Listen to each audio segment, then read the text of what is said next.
Apa bedanya doa ini dengan doa keluar WC? Alhamdulillah, alhamdulillah, hufronaka, alhamdulillahillazi azhaba anni azza wa afani. Tidak ada bedanya, sama-sama doa yang diajarkan Nabi. Tapi Abu Darda meyakini doa yang disampaikan Nabi melebihi api yang dilihat oleh matanya. Keyakinan ini perlu ditanamkan, Pak. Makanya tidak banyak hadis Ramadan, cukup 2 saja. Man shoma Ramadan imanan wa ihtisaban, ghufira lahu ma taqaddama min dzanbi. Barang siapa puasa pada Ramadan dengan iman, dengan ihtisab, Allah ampunkan dosa-dosa yang lalu. Berapa banyak di antara kita hari ini yang tidak berpuasa ketika Ramadan? Tak sedikit pun perasaan takutnya kepada Allah. Man qama Ramadan imanan wa ihtisaban, ghufira lahu ma taqaddama min dzanbi. Man qama, barang siapa yang berdiri qiyamul lail, tarawih, witir dengan iman dan ihtisab, Allah ampunkan dosa-dosanya yang lalu. Berapa banyak hari ini di antara kita yang tidak tarawih dan witir hanya gara-gara alasan tarawih witir kan sunnatnya Ustaz. La ilaha illallah.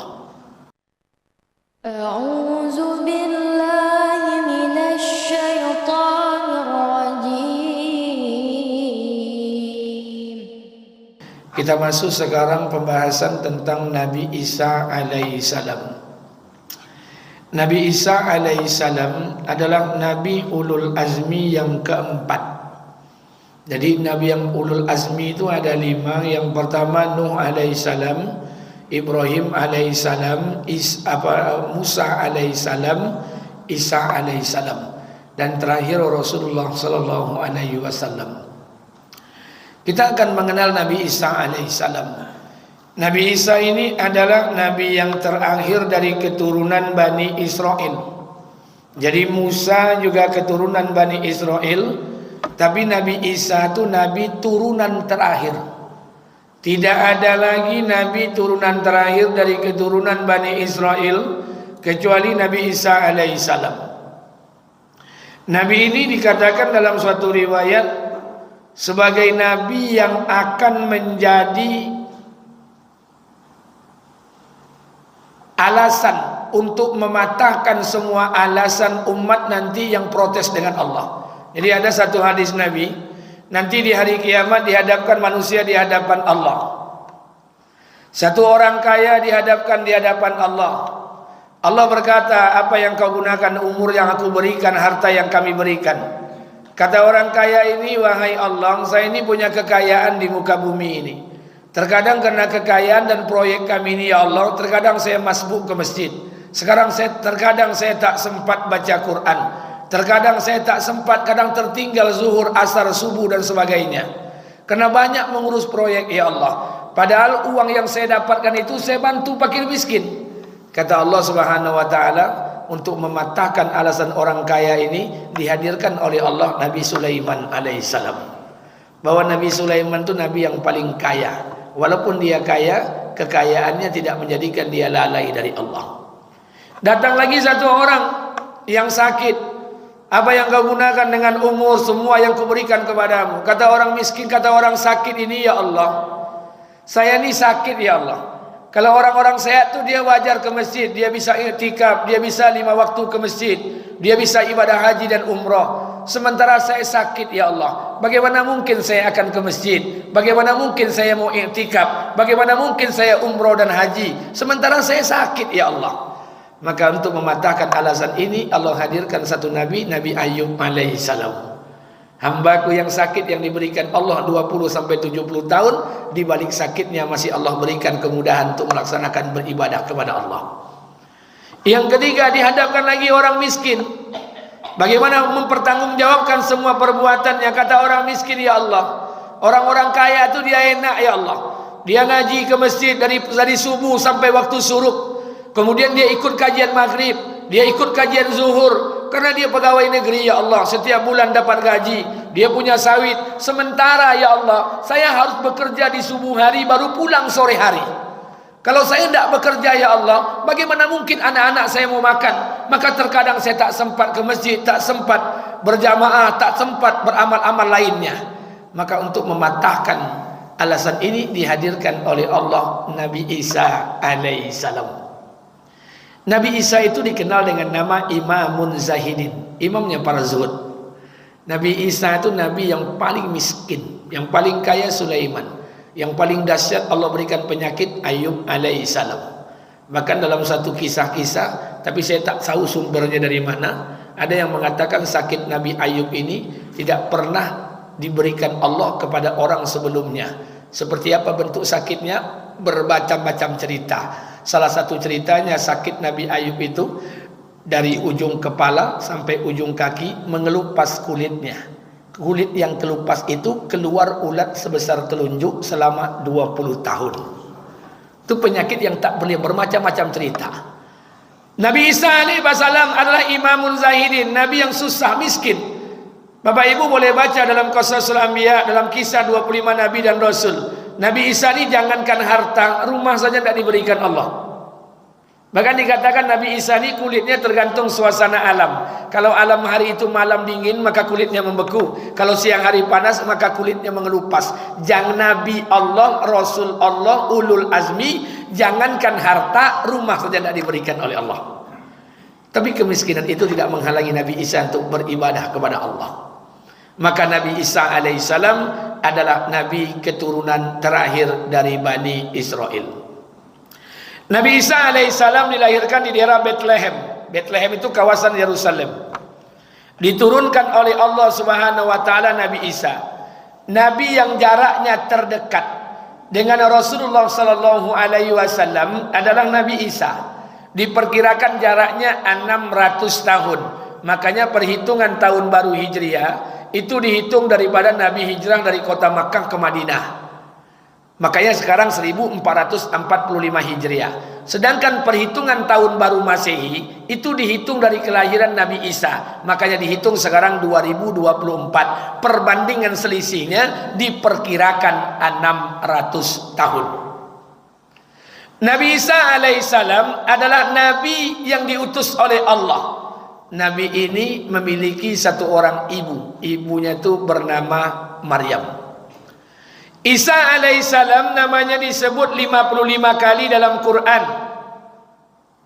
Ada yang disebut dengan nama Isa bin Maryam, ada yang disebut dengan nama Isa alaihissalam. Ceritanya diceritakan Allah hampir ke dalam 2 juz Al-Quran. Nabi Isa memiliki seorang ibu, ibunya itu bernama Maryam. Dan kita sudah sama-sama tahu Maryam ini tidak memiliki suami. Tapi ingat, Maryam ini memiliki orang tua. Siapa orang tua Maryam? Yang pertama, ayah Maryam bernama Imran. Makanya sekali lagi saya katakan pada kajian Nabi Musa yang lalu bahwa Quran surat Al-Imran yang diceritakan oleh Allah dalam Al-Quran tidak menceritakan tentang kisah Nabi Musa dan ayahnya, tapi Al-Quran surat Ali Imran menceritakan keluarga Nabi Isa, keluarga Maryam, dan keluarga besar daripada Imran.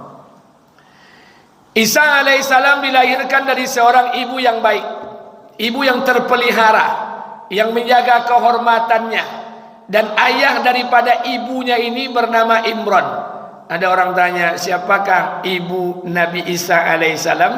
Banyak pendapat. Salah satu yang mengatakan ibu Nabi Isa itu namanya Qana'ah bin Qatadah. Ada yang mengatakan Hana bin Qatadah. Siapapun dia, wallahu alam bisawab. Isa alaihissalam dilahirkan dari rahim seorang ibu yang baik. Sedangkan Maryam ini memiliki kedua orang tua. Imran dan Hana bin Qatadah ini adalah keluarga yang baik. Imran ini orang baik, ibu Maryam orang baik, ayah Maryam ini orang baik. Maka saking baiknya ini keluarga, ini maaf, ini saking baiknya ini keluarga. Ibu Maryam ketika hamil, yang mengandung nanti anaknya lahir diberi nama Maryam, maka ketika ibu Maryam itu hamil, maka ibu Maryam itu bernazar kepada Allah. Dan nazar itu Allah abadikan dalam Al-Quran. Apa kata ibu Maryam ketika dia mengandung? Rabbi inni nazartu laka ma fi batni muharraran fataqabbal minni innaka antas samiul alim. Kata ibu Maryam, ya Allah, aku bernazar demi bayi yang berada dalam kandunganku ini, jadikan anakku ini orang-orang yang akan menghambakan dirinya di hadapan engkau. Coba bayangkan, ibu Maryam ketika hamil, dia telah menazarkan anaknya untuk Allah. Ini pelajaran buat kita, buat bini-bini awak yang masih mau hamil. Jadi kalau hamil besok bini awak nazarkan anak kita ini menjadi orang-orang yang soleh. Lah terlambat ustaz, anak lah banyak, buat anak tu balik. Ndak omo bini kami dah ustaz, ganti bini. kalau ndak ganti tambah bini. Tambah bini. Jadi ini pelajaran. Dari bayi sudah dibentuk. Rabbi inni nazartu laka ma fi batni muharraran fataqabbal minni innaka antas samiul alim. Ya Allah, aku bernazar demi bayi yang berada dalam kandunganku ini, jadikan anakku ini orang-orang yang akan menghambakan dirinya kepada Engkau. Nazar itu diterima oleh Allah. Kemudian lahirlah satu orang bayi. Bayi itu bernama Maryam ibu Isa alaihissalam. Maka ketika lahir, bayi itu langsung diambil oleh Nabi Zakaria alaihissalam. Dari mana munculnya Zakaria? Karena bini Zakaria kok bibinya Maryam, paman Maryam, adik-beradik dengan omaknya. Maka ketika Maryam dilahirkan, diambillah oleh Nabi Zakaria alaihissalam. Kenapa diambil? Ada dua pendapat para ulama sejarah. Satu, untuk menunaikan janji nazar ibunya. Yang kedua, Zakaria dan istrinya sudah 27 tahun meminta keturunan, tapi belum diberikan Allah. Maka diambillah Maryam kecil itu, dibawalah ke Baitul Maqdis. Di Baitul Maqdis itulah dibuat mihrab. Pendapat para ulama sejarah mengatakan mihrab itu adalah bagian dari yang terkecil dari bagian luar masjid, dari Baitul Maqdis. Pendapat yang kedua mengatakan mihrab itu adalah memang ruangan Baitul Maqdis. Pendapat yang ketiga mengatakan mihrab itu adalah bagian yang terdalam yang dibuat oleh Zakaria. Mihrab itu agar tempat untuk menjadikan Maryam itu beribadah. Maka dibesarkanlah Maryam itu di Baitul Maqdis. Dibuatlah mihrab tumbuh besar. Segala keperluan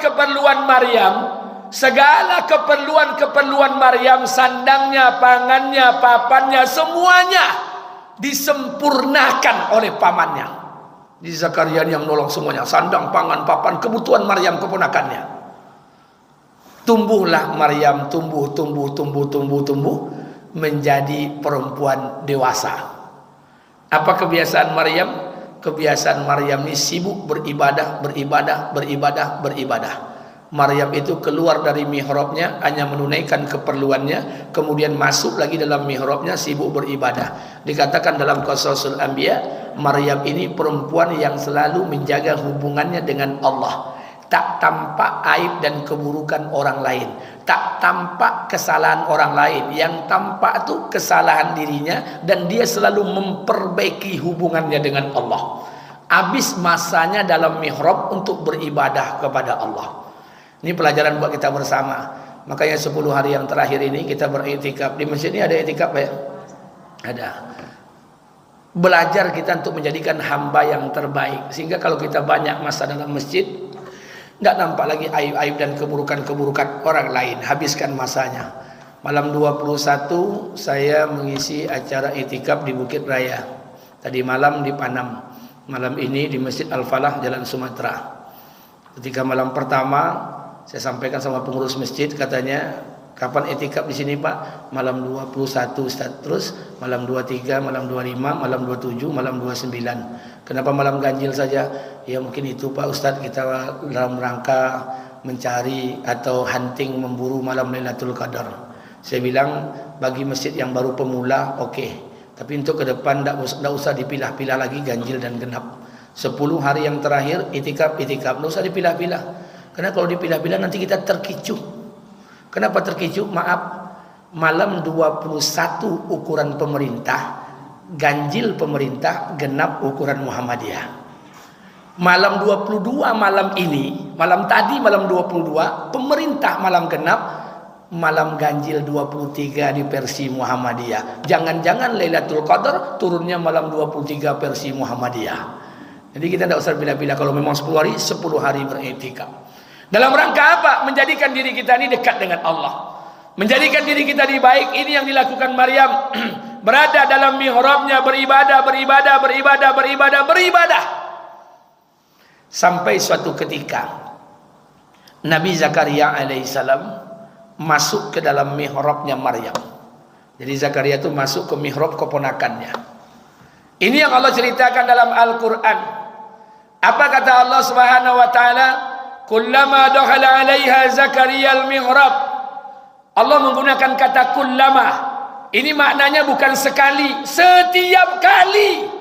Kullama dakhala 'alaiha Zakaria al-mihrab. Setiap kali Nabi Zakaria masuk ke mihrabnya Maryam itu, kaget Nabi Zakaria. Kenapa kaget? Wajada indah rizqa, banyak makanan. Dilihat oleh Zakaria makanan banyak. Masuk pagi makanan ada, masuk siang makanan ada, masuk malam makanan tersedia. Kaget Zakaria alaihissalam. Apa kata Zakaria? Ini keponakanku ini bukan nabi, karena tidak ada nabi yang perempuan. Para jumhur ulama sepakat tidak ada nabi yang perempuan. Tapi mohon maaf, seluruh para nabi kecuali Adam alaihissalam itu lahir dari perut perempuan-perempuan pilihan.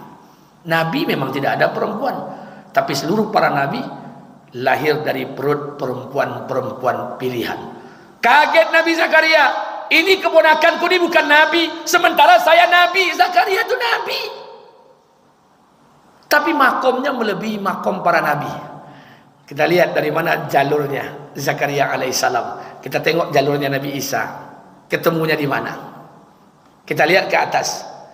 Adam punya anak 40 orang. Salah satu anak 40 orang tadi diangkat jadi Nabi, Sis alaihissalam. Sis punya anak Anusi, Anusi punya anak Qainan, Qainan punya anak Mahlail, Mahlail punya anak Yarid, Yarid punya anak Idris alaihissalam. Idris punya keturunan Mutasalli, Mutasalli punya anak Lami, Lami punya anak Nuh alaihissalam. Nuh punya 4 orang anak, salah satunya adalah Sam. Sam punya anak Arfaksad, Arfaksad punya anak Saleh, Saleh punya anak Abil, Abil punya anak Falik, Falik punya keturunan Ra'u, Ra'u punya anak Sarud, Sarud punya anak Nahur. Dari Nahur ini punya anak disebut dengan nama Azar, atau ada yang menyebutnya dengan nama Tarah. Azar, Tarah, Tarih ini punya anak namanya Ibrahim alaihissalam. Ibrahim punya istri pertama, punya anak Sarah, ini punya anak namanya Ishak Nabi. Ishak punya anak namanya Nabi Yakub. Yakub punya anak 12 orang. 12 orang ini dikatakan Bani Israel. Salah satu di antara 12 orang ini namanya Yahuda, Yahudea, cikal bakal lahirnya orang Yahudi. Yahuda ini punya anak Faris, Faris punya anak Aram, Aram punya anak Uwaibid, Uwaibid punya anak Aminabad, Aminabad punya anak Buas, Buas punya anak Salmun, Salmun punya anak Hasyun. Dari Hasyun ini lahirlah anak Isais atau disebut dengan nama Aesau. Isais ini punya anak namanya Daud alaihissalam. Daud punya anak Sulaiman alaihissalam. Sulaiman menikah dengan Ratu Balkis, punya anak tunggal namanya Rahabaan atau disebut dengan nama Rahabeam. Rahabaan ini punya banyak anak, salah satunya adalah Ainaman. Dari Ainaman lahirlah Zakaria alaihissalam, Yahya alaihissalam. Dari saudaranya Ainaman namanya Radim, Radim punya anak Yahusabat, Yahusabat punya anak Amsaya, Amsaya punya anak Nausa, Nausa punya anak Nawas, Nawas punya anak Imron, Imron punya putri Maryam, Maryam punya anak Isa alaihissalam. Maka dikatakan Isa bin Maryam binti Imran bin Nawas bin Nausa bin Amsaya bin Yahusafat bin Radim bin Sulaiman bin Daud bin Yisais bin Salmun bin Hasyun bin Uwaibid bin Aminabad bin Buas bin Paris bin Yahuda bin Yakub bin Ishak bin Ibrahim bin Tarah bin Nahur bin Sarud bin Ra'u bin Abil bin Falik bin Soleh bin Arfa bin Sam bin Nuh bin Lami bin Mutasalli bin Idris bin Yarid bin Mahlail bin Qainan bin Anusi bin Sis alaihissalam bin Adam alaihissalam. Jadi ngenge oleh Pak. Itu jalur Nabi Isa alaihissalam. Makanya dia ketemu dengan jalur Zakaria alaihissalam. Maka yang terjadi apa? Ketika Nabi Zakaria itu masuk ke mihrabnya Maryam. Masuk ke mihrabnya Maryam. Kullama dakhala 'alaiha Zakaria al-mihrab. Setiap kali Nabi Zakaria masuk ke mihrabnya, terkejut Nabi Zakaria, wajada indah rizqa, banyak makanan. Makanan. Siang makanan, malam ada makanan, sore ada makanan. Apa kata Nabi Zakaria? Tidak tahan Nabi Zakaria, dia tanya dengan keponakannya. Qalat ya Maryam, berkatalah Zakaria kepada Maryam. Apa kata Zakaria? Wahai Maryam, ini makanan dari mana nih? Apa kata Maryam? Ya min indillah. Ini semua datang dari Allah. Ulama tafsir mengatakan makanan itu dihantarkan oleh malaikat Jibril atas perintah Allah sesuai kapan Maryam memerlukannya. Perlu pagi, tiba pagi Jibril mantar. Perlu siang, tiba lo Jibril mantar siang. Perlu malam, tiba lo Jibril mengantarkan malam. Coba bayangkan. Jadi orang-orang dulu tuh makanan-makanan surga. Sama dengan Musa Nabi Musa juga menerima makanan surga bersama Bani Israel. Ketika Nabi Musa alaihissalam terdampar di sebuah lembah, lembah itu bernama Lembah Ti. Berapa lama? Ulama tafsir mengatakan 40 tahun. Ada tafsir lain mengatakan 400 tahun. Nabi Musa dan Bani Israel terdampar di sebuah lembah padang pasir. Allah ceritakan juga dalam Quran. Wa anzalna 'alaikumul ghamama wa anzalna 'alaikumul manna wassalwa. Kami turunkan makanan yang terbaik dari surga, makanan yang terbaik buat Nabi Musa dan Bani Israel. Dulu Nabi Musa itu beriman kepada Allah, Bani Israel itu beriman kepada Allah. Dulunya dia beriman pada Allah. Allah kirimkan makanan terbaik dari surga. Apa nama makanan itu? Manna salwa. Apa manna salwa itu? Kata ulama, manna salwa itu pertama, minuman yang manis sejenis madu, makanannya daging terbuat dari daging burung. Makanan itu siap saji. Makanan itu tidak perlu kompor, tidak perlu piwuk, tidak perlu dandang, tidak perlu apalagi kuali. Makanan itu siap makan. Allah antarkan oleh Allah kepada Nabi Musa dan Bani Israel melalui malaikat Jibril. Berapa lama? 2 kali 1 hari selama 40 tahun. Ini bukan cerita kita, Quran bercerita, Pak. Sampai-sampai dari kasih makan, apa kata Bani Israel? Wahai Musa, kita sudah makan, wahai Musa, tapi kita perlu minum. Kalau tidak ada minum, tercoki awak Musa. Maka minta lagi Allah, minta lagi Nabi Musa kepada Allah. Ya Allah, kaumku minta air. Allah ceritakan lagi dalam Quran. Wa izistasqa Musa liqaumihi faqul nadrib bi'asakal hajar fanfajarat min husnata asrata aina. Tak kala Nabi Musa meminta air buat kaumnya, apa kata Allah? Wahai Musa, ambil itu tongkat, pukul itu batu. Fanfajarat min husnata asrata aina. Dari batu itu keluarlah 12 mata air. Air itu mengalir dari batu yang besar. Berapa lama? Selama 40 tahun. Datanglah Bani Israel, wahai Musa, awaklah makan, awaklah minum, tapi di antara awak banyak dan punya anak. Ada yang melahirkan, mana popoknya, mana bodongnya, mana bajunya. Anak kita yang kecil beda dengan baju yang besar. Apa kata Musa? Wahai Allah, kaumku minta pakaian. Maka Allah buat keputusan saat itu, Bani Israel yang terdampar di sebuah lembah bersama Musa. Maka setiap bayi yang dilahirkan dari rahim istri Bani Israel, Allah lahirkan bersama dengan pakaiannya. Makin godang bayi itu, makin godang sugang lo pakaianmu. Dan ini mudah bagi Allah. Coba tengok cipui sama umang-umang. Umang-umang ketek-ketek lo sarangnya, makin godang-godang sugang lo sarangnya. Coba bayangkan. Jadi Maryam ini bukan kisah pertama, sebelumnya ada Musa. Jadi orang-orang dulu Pak, karena iman mereka betul, itu makanan dari surga datang Pak. Tidak sama Jawa, iman awak rusak, banyak makan SPPD Jawa. La ilaha illallah. Orang dulu itu makanan dari surga yang dimakan, kena ketaatan mereka dengan Allah. Makanya mohon maaf, keyakinan mereka itu luar biasa. Sehingga Allah hantarkan makanan dari surga, Allah selesaikan segala keperluannya. Dan Ramadan ini mengajarkan kepada kita dengan keyakinan kita ini kepada Allah. Makanya berulang-ulang kali saya sampaikan kepada kita bersama, Bapak Ibu yang dimuliakan Allah. Syarat amal itu diterima 3. 1, amal itu dikerjakan sesuai tuntunan Quran dan Sunnah. Yang kedua, amal itu dikerjakan sesuai rukun dan syaratnya.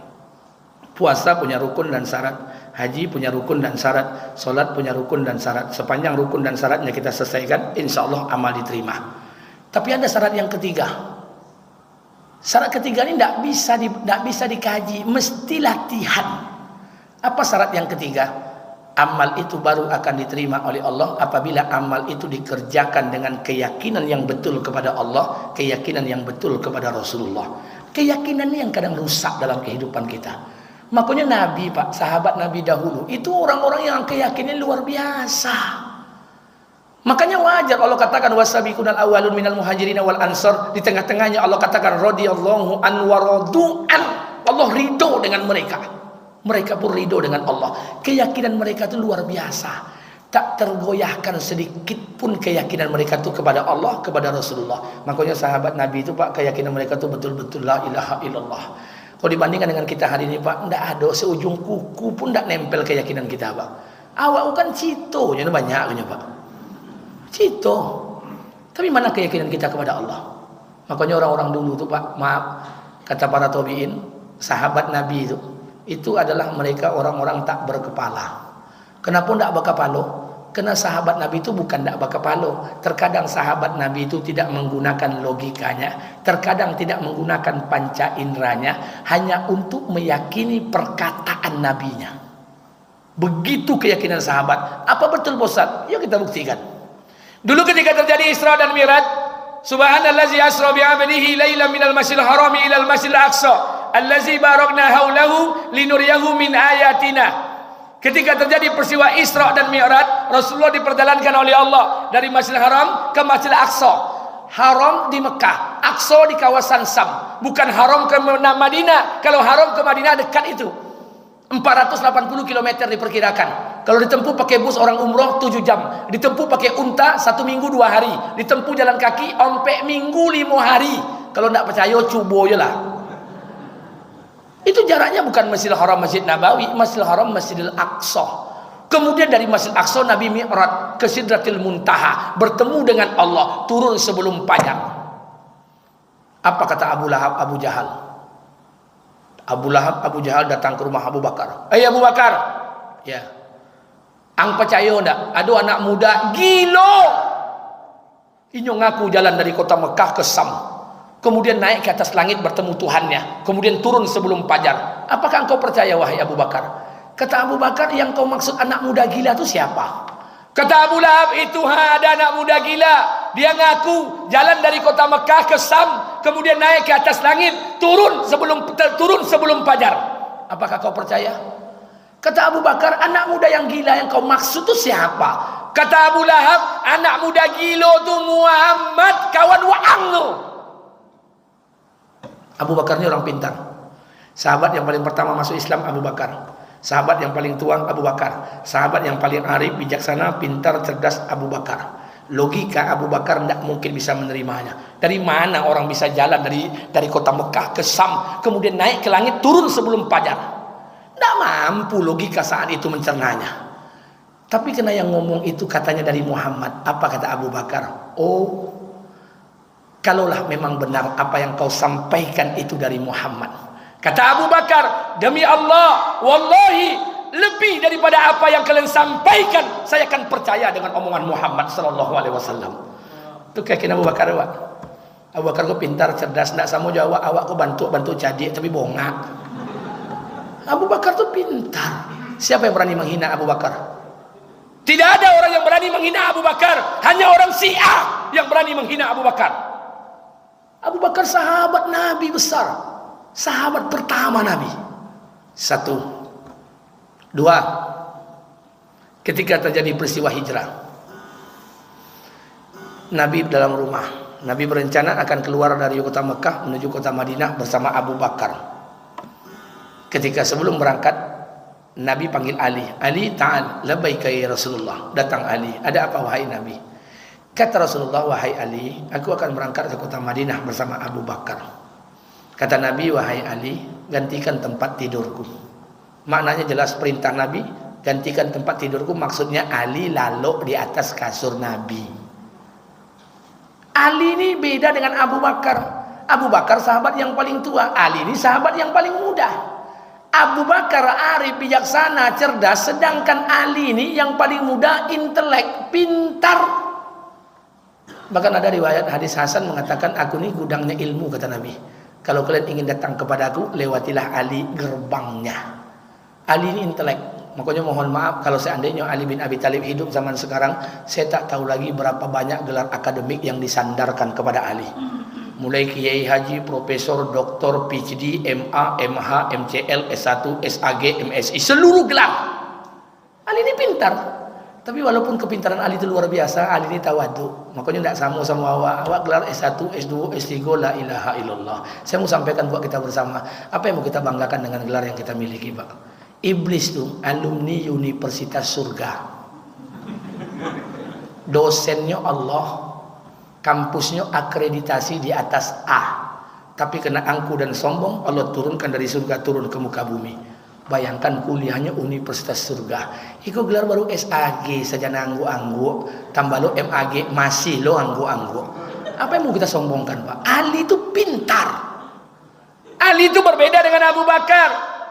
Ali itu tahu di rumah Nabi, di luar rumah Nabi ada orang yang akan masuk ke rumah Nabi, mau membunuh Nabi. Malam itu perencanaan akan membunuh Nabi. Sementara Nabi pergi bersama Abu Bakar meninggalkan kota Mekah. Nabi menyuruh Ali tidur di atas kasur Nabi. Ali tahu peluang yang akan terjadi. Nabi pergi bersama Abu Bakar, orang kafir masuk ke rumah Nabi, mencari mau bunuh Nabi, nanti ketemu Ali tidur di kasur Nabi, Ali akan dibunuh. Ali bin Abi Thalib tahu peluang yang akan terjadi. Tapi apa kata Nabi pada Ali bin Abi Thalib? Wahai Ali, aku akan berangkat bersama Abu Bakar, gantikan tempat tidurku. Kata Nabi, wahai Ali, besok kau akan jumpa kami di Madinah. Kata Nabi, besok kau akan jumpa kami di Madinah. Besok kau berjumpa dengan kami di Madinah. Mendengar Nabi berkata demikian, apa kata Ali? Demi Allah, malam ni aku takkan mati, malam ni aku takkan terbunuh. Kenapa? Kekasihku Rasulullah mengatakan, besok kau jumpa aku di Madinah. Itu keyakinan sahabat doa. La ilaha illallah. Patah logika hanya untuk meyakini satu perkataan Rasulullah. 2, 3, kisah masyhur. Satu orang sahabat namanya Abu Darda. Abu Darda ini sahabat Nabi. Satu ketika Abu Darda diajarkan oleh Nabi satu doa. Doa keluar dari rumah.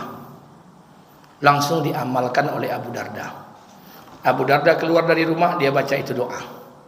Dikatakan dalam Hikayatus Sahabah, belum jauh Abu Darda meninggalkan rumahnya, masih nampak atap rumah itu. Terjadi kebakaran. Kampung Abu Darda itu terjadi kebakaran. Abu Darda jalan, dia tak tahu. Datang satu orang sahabat, Assalamualaikum Abu Darda. Waalaikumsalam. Wahai Abu Darda, aku barusan melewati perkampunganmu, pemukimanmu, perumahanmu. Aku lihat kampungmu sedang terbakar. Pulanglah sebentar Abu Darda, lihatlah, aku takut rumahmu ikut terbakar. Dibalikkan badan oleh Abu Darda, dilihatnya di atas perkampungannya api yang sangat memerah, asap hitam yang sangat tebal. Nampak di mata Abu Darda kampungnya sedang terbakar.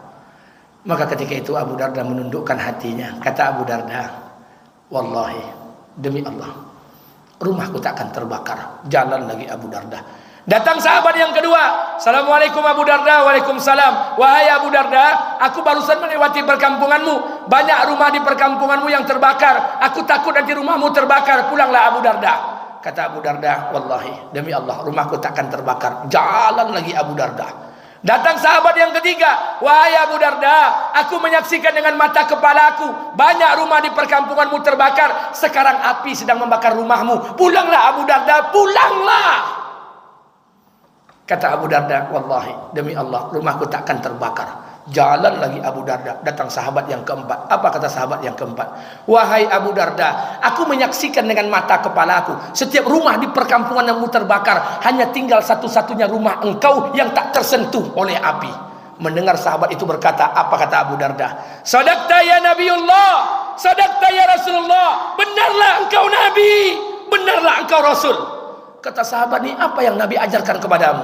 Kata Abu Darda, Nabi telah mengajarkan kepadaku satu doa. Kalau doa itu dibaca keluar rumah pagi hari, Allah jaga rumah sampai sore hari. Kalau dibaca pada sore hari, Allah jaga rumah sampai esok paginya. Apa doa itu? Allahumma anta rabbi, la ilaha illa anta, alaika tawakkaltu wa anta rabbul arsil azim. Masya Allahu kana, wa ma lam yasa, lam yakun, la haula wala quwata illa billah. Apa bedanya dengan doa aku dengan doa yang makan? Allahumma barik lana fima razaqtana wa qina azabannar. Apa bedanya doa aku dengan doa selesai makan? Alhamdulillahillazi at'amana wa saqana wa ja'alana minal muslimin. Apa bedanya doa aku dengan doa niololo? Bismika Allahumma ahya wa bismika amut. Apa bedanya doa ini dengan doa bangun tidur? Alhamdulillahillazi ahyana ba'da ma amatana wa ilaihin nusur. Apa bedanya doa ini dengan doa masuk WC? Allahumma inni a'udzubika minal khubusi wal khaba'is. Apa bedanya doa ini dengan doa keluar WC? Alhamdulillah, alhamdulillah, ghufranaka, alhamdulillahillazi ashaba ani azza wa afani. Tidak ada bedanya, sama-sama doa yang diajarkan Nabi. Tapi Abu Darda meyakini doa yang disampaikan Nabi melebihi api yang dilihat oleh matanya. Keyakinan ini perlu ditanamkan, Pak. Makanya tidak banyak hadis Ramadan, cukup 2 saja. Man shoma Ramadan imanan wa ihtisaban ghufira lahu ma taqaddama min dzanbi. Barang siapa puasa pada Ramadan dengan iman, dengan ihtisab, Allah ampunkan dosa-dosa yang lalu. Berapa banyak di antara kita hari ini yang tidak berpuasa ketika Ramadan? Tak sedikit pun perasaan takutnya kepada Allah. Man qama Ramadan imanan wa ihtisaban, ghufira lahu ma taqaddama min zanbi. Man qama, barang siapa yang berdiri qiyamul lail, tarawih, witir dengan iman dan ihtisab, Allah ampunkan dosa-dosanya yang lalu. Berapa banyak hari ini di antara kita yang tidak tarawih dan witir hanya gara-gara alasan tarawih witir kan sunnatnya Ustaz. La ilaha illallah. Padahal puasa ini sepaket dengan tarawih dan witir. Kalau bapak ibu puasa tidak tarawih dan witir, puasa bapak ibu diterima, tapi tidak sempurna. Karena dia sepaket, siang harinya puasa, malam harinya qiyamul lail.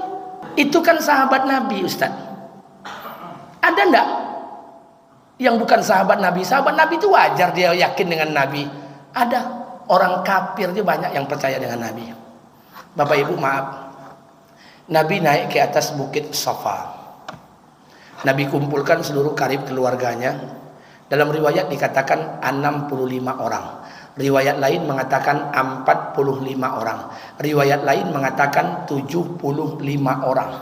Dikumpulkanlah sanak famili keluarga besarnya di Mekah, di bawah bukit Safa. Nabi naik ke atas bukit Safa. Apa kata Nabi?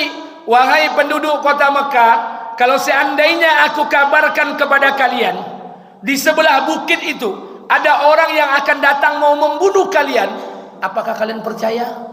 Apa kata orang Mekah termasuk Abu Jahal, Abu Lahab di bawahnya? Ya Muhammad, engkau tu al-amin, orang yang dapat dipercaya. Engkaulah satu-satunya manusia di kota Mekah ini yang mulai lahir sampai sekarang, engkaulah manusia yang tidak pernah berdusta. Nabi kita tuh manusia tidak pernah bohong. La ilaha illallah. Apa kata Nabi? Kalau kalian percaya kepadaku, kata Nabi, berimanlah kalian kepada Allah. Jika tidak, akan datang azab dari akhirat yang sangat pedih kepada kalian. Ketika Nabi sudah mengajak orang Mekah beriman, yang tadinya orang Mekah percaya, berbalik tidak percaya. Yang tadinya orang kota Mekah cinta, berbalik membenci Nabi. Seluruh orang kota Mekah meninggalkan Nabi. Tinggallah Nabi seorang diri di atas bukit Safa, meneteskan air mata menangis. Di bawahnya tinggallah seorang Abu Lahab. Apa kata Abu Lahab? Ya Muhammad, untuk perkara ini kan engkau kumpulkan kami di sini? Abu Lahab ini mencintai Nabi 42 tahun. Sampai-sampai Abu Lahab ini memerdekakan Suwaibah, hamba sahayanya, untuk menyenangkan keponakannya. Karena Abu Lahab ini punya 3 hubungan dengan Nabi. 1, paman Nabi. Karena ayah Nabi dengan ini adik beradik. Kita lihat nasabnya ke atas. Abdul Muthalib kakek Nabi. Punya bini, berapa punya bini Abdul Muthalib? Ompek. Abdul Muthalib punya bini ompek, punya anak 6 boleh, 10 jantan 6 batino. Dari istri yang pertama lahir Abdullah, Abu Talib, Ruqayyah, Atikah dan lain-lain. Dari istri kedua lahir Abbas dan lain-lain. Dari istri ketiga lahir Hamzah dan lain-lain. Dari istri keempat Lubna lahirlah Abu Lahab. Jadi Abu Lahab kok seayah tapi tidak seomak. Paman Nabi. Yang kedua, Abu Lahab ini tetangga Nabi. Makanya Bapak Ibu mohon maaf, kalau Ibu pergi ke Mekah, nginap di mana saja terserah. Kalau Ibu masuk jalur Sofwa, Sofwa itu kan jalur dekat samping Zamzam Tower. Ini Zamzam Tower, ini Hilton, ini jalur Sofwa. Sofwa Ibu jalan berkunjung ke rumah Nabi. Rumah Nabi itu kan jalurnya tempat kita keluar tawaf. Sebelah kanan yang warna kuning. Nah, itu rumah Nabi. Depan rumah Nabi kan ada WC. Itu WC rumah Abu Lahab tuh. Abu Lahab itu tetangga Nabi. WC itu rumah Abu Lahab tuh. Yang ketiga, Abu Lahab ini besan Nabi. Besannya bukan sekali, 2 kali. Kena anak Nabi Ruqayyah dan Ummu Kalsum menikah dengan 2 orang anak Abu Lahab, Utbah dan Utaibah, sebelum dinikahi oleh Utsman. Besannya itu 2 kali. Apa kata Abu Lahab? Saking marahnya Abu Lahab, dia tinggalkan Nabi Muhammad, dia pulang ke rumah anaknya. Sampai depan pintu rumah anaknya, apa kata Abu Lahab? Wahai anak-anakku, aku tidak akan mau menghindari kepalaku dari terik matahari. Aku tidak akan mau melangkahkan kakiku ke rumah kalian sebelum kalian ceraikan semua anak Muhammad. Saking marahnya Abu Lahab. Semua anak Abu Lahab keluar. Utbah, Utaibah keluar. Salah seorang anak Abu Lahab, kisahnya masyhur. Utbah keluar dari rumah Nabi, langsung dikejarnya Nabi. Ya Muhammad, kata Utbah. Utbah ku minantunya, yang diimbaunya mintuo. Kalau ada minantuo awak membau mintuo namo jo batumbu pagi yo. Tapi apa kata Nabi Muhammad? Ada apa wahai Utbah anakku? Kata Utbah, wahai Muhammad, aku tak percaya dengan agama yang kau bawa. Aku tak percaya dengan apa yang kau sampaikan. Mulai saat ini, mulai hari ini, aku ceraikan anakmu. Menetes air mata Nabi. Ayah mana yang tak menangis? Anak yang diceraikan oleh minantunya tanpa adab, tanpa akhlak, tanpa etika. Menetes air mata Nabi. Tidak cukup itu, Utbah ini pun meludahi wajah Nabi Muhammad sallallahu alaihi wasallam. Kisahnya masyhur. Hancur hati Nabi. Kemudian Nabi mengangkat tangan dan berdoa. Makanya mohon maaf, semua doa Nabi hafalkan, amalkan. Tapi doa yang satu ini saya minta tolong jangan dihafal dan jangan diamalkan. Ini khusus doa Nabi untuk Utbah minantunya ketika diludahi wajah Nabi. Ketika diludahi itu hancur hati Nabi. Nabi mengangkat tangan dan berdoa. Apa doa Nabi? Allahumma salli ala kalban wa kilab. Ya Allah, kirimkan satu ekor anjing dari anjing nerakamu untuk membunuh Utbah. Itu doa Nabi. Pulang Utbah ke rumah kasih laporan dengan ayahnya. Apa kata Abu Lahab? Dari mana? Dari tempat Muhammad. Mangang situ dan kata-katai Muhammad. Terus dan caci maki Muhammad. Terus dan andai-andai Muhammad. Kata Abu Lahab, terus Muhammad ngomong apa? Kata Utbah, Muhammad tidak ada ngomong, dia diam aja. Terus saya ceraikan anak Muhammad. Kata Abu Lahab, terus kalau kau ceraikan anaknya Muhammad ngomong apa? Muhammad tidak ada ngomong, dia diam aja. Terus saya ludahkan wajah Muhammad. Kata Abu Lahab, waktu kau ludahkan tuh Muhammad ngomong apa? Kata Utbah, Muhammad tidak ada ngomong, tapi dia doa. Apa doanya? Dia minta dengan Tuhannya satu ekor anjing dari anjing neraka untuk membunuhku. Mendengar jawaban anaknya, Abu Lahab langsung nangis. Apa kata Abu Lahab? Mampuyang yuang, mampuyang. Muhammad tak pernah bohong. Coba bayangkan, Pak. Abu Lahab ini, Pak, dalam Quran, Pak, penghuni neraka jahanam abadan. Begitu yakinnya dengan perkataan Rasulullah sallallahu alaihi wasallam. Bagaimana dengan kita yang jangguitnya sepanjang tali baru, sorbannya segadang ban Vespa, zikirnya 50.000 setiap malam, bacaan Qurannya one day one juz. Mana keyakinan kita dengan sabda Nabi Muhammad sallallahu alaihi wasallam? Orang kafir, Pak, begitu percayanya dengan omongan Rasulullah sallallahu alaihi wasallam. Sekarang dikasih oleh kita Ramadan, puasa indah, tarawih indah, la ilaha illallah. Kemudian mengaku lu beriman kepada Allah. Makanya kita belajar, Pak. Makanya mohon maaf, orang-orang dahulu tuh keyakinan mereka luar biasa. Dan keyakinan ini yang ada dalam diri Maryam, sehingga pertolongan itu Allah turunkan dari langit. Makan itu dihantarkan oleh Allah dari langit setiap Maryam memerlukannya. Kullama dahala 'alaiha Zakaria al-mihrab. Setiap kali Nabi Zakaria masuk ke mihrabnya Maryam, wajada inda rizqa, banyak makanan. Qalat ya Maryam, ini semua datang dari mana? Maryam berkata, ini semua datang dari Allah. Allah yang mengantarkan makanan dari surga. Jadi makanya mohon maaf, tugas kita hari ini kalau dekat saja kita dengan Allah, Allah akan selesaikan segala keperluan kita, Pak. 10 hari ini dekat dengan Allah. Nggak usah dipikir-pikir, THR tuh, Pak. La ilaha illallah. Rusak utakwa di THR, Pak. 10 hari itu mohon maaf, sudah berulang kali saya sampaikan, jemaah Masjid Al-Munawarah, bapiti tidak bapiti, rayo itu tetap akan datang. Nah, rayo itu tidak akan tertunda. Oh, jemaah Masjid Al-Munawarah karena tidak ada yang cair, raya ditunda, tidak ada cerita. No. Raya tetap akan datang. Apa yang kita takutkan? Makanya mohon maaf, tidak usah terlalu khawatir dengan kehidupan dunia ini. Dekatkan diri kita dengan Allah. Allah punya cara untuk menyelesaikan setiap masalah kita. Makanya 10 hari yang terakhir, Pak, hiruk pikuk dunia ini, la ilaha illallah. Kalau bapak ibu ke pasar, orang takbir, lah mulai lo taibu hati awak. Orang beli baju, awak olonjo beli baju leh. Kue-kue rayo lah banyak ayak di topi jalan. Toples lah banyak orang menggalenya. Bini awak lah masak kue lu di rumah, ndak lu boleh makan kecuali yang angui-angui, la ilaha illallah. Jadi memang tanda-tanda itu memang nampak. Gelisah hidup kita, Pak. Ndak ada jalan lain. habiskan diri kita beribadah, masuk dalam masjid beriktikaf, banyakkan diri kita beribadah kepada Allah. Mudah-mudahan kalau seperti ini nanti Allah berikan kita ketenangan, wala khaufun alaihim wala hum yahzanun. Allah cabut di hati kita rasa takut dan tidak akan pernah bersedih hati. Maka sekali lagi ibu-ibu bapak yang dimuliakan Allah, hadiri tempat-tempat iktikaf, habiskan masa kita beribadah kepada Allah Subhanahu wa taala, jadikan Ramadan tahun ini sebagai Ramadan yang terbaik dalam kehidupan ini. Amin. Amin amin ya rabbal alamin. Mudah-mudahan ini berkah buat kita bersama. Lebih dan kurang saya mohon maaf. Subhanakallahumma bihamdika, asyhadu an la ilaha illa anta, astaghfiruka wa atubu ilaik. Assalamualaikum warahmatullahi wabarakatuh. ثم كان من الذين آمنوا وتواصوا بالصبر وتواصوا بالمرحمة أولئك أصحاب